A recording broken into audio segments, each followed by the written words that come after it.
Hey y'all, and welcome to the Mr. Maple Show. I'm Tim. Konnichiwa, y'all. I'm Matt. Now, you may know us as the brothers that do MrMaple.com. We're a mail order retail business out of Western North Carolina, but we've expanded, y'all. Now we're also doing wholesale. We purchased Buchholz Nursery here on the West Coast. We flew over from the East Coast to the West Coast to get y'all some crazy content. We're standing here in front of one of the oldest and the largest Acer palmatum Kamagata in the entire world. Check out the size on this thing. It's amazing. I mean, Kamagata is a slow-growing dwarf. We'll get into that a little bit, but this thing is a huge specimen. JD Vertrees sort of mentored Talon Buchholz, and it's so cool.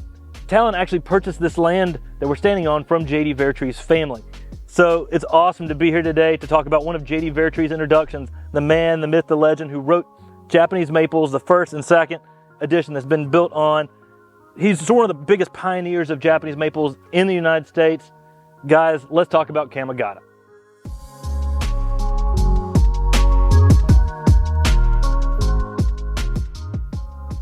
All right, y'all, let's get into it. Acer palmatum Kamagata, always a fan favorite.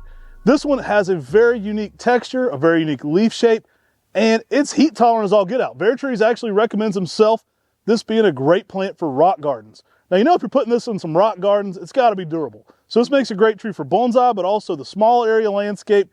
We're standing here next to a 40-year-old specimen, though. They certainly can get some age to them. The tree next to me, I'm 42.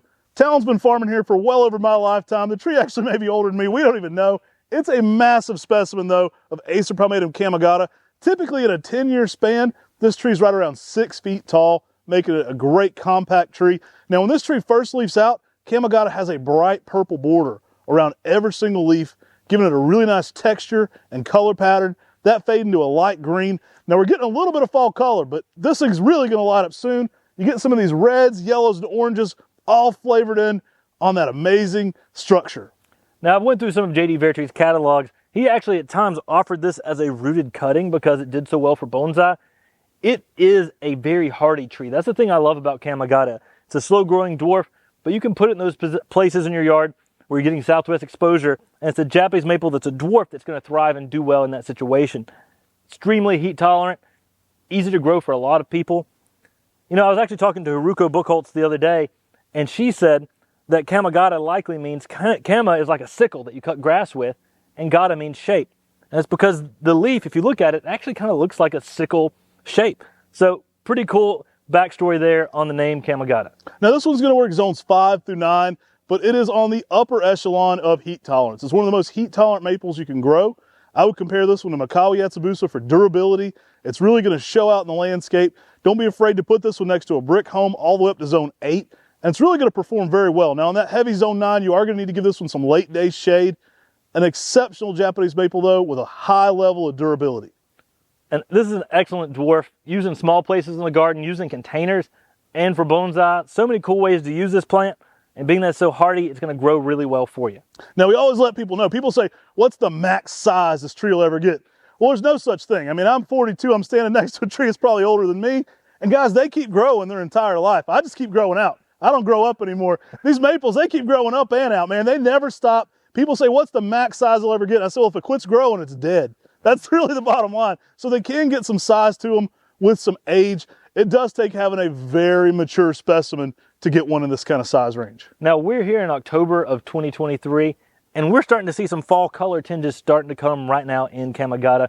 We've really hit this at a great time to be able to start to appreciate some of this fall color. In a few weeks, this tree is really going to light up to being some nice bright reds and oranges. So guys, if you like this kind of content, if you appreciate guys flying coast to coast to bring you the most Japanese maple related content possible, subscribe to this channel. We're always bringing it, whether it's on North Carolina time or Oregon time, we're always bringing the Japanese maples. Guys, give a kick to that like button. We'd really appreciate it. Subscribe to our YouTube channel and subscribe to our weekly emails on MrMaple.com. You're probably a tree geek if you're watching this. We are too, and we add cool new plants to our website constantly, so sign up for our weekly emails. If you really love us, head on over to Google, give us a 5-star review. If you're liking our content or you're appreciating the trees we provide for you guys, we'd really appreciate it. Take care. God bless. And have a great day.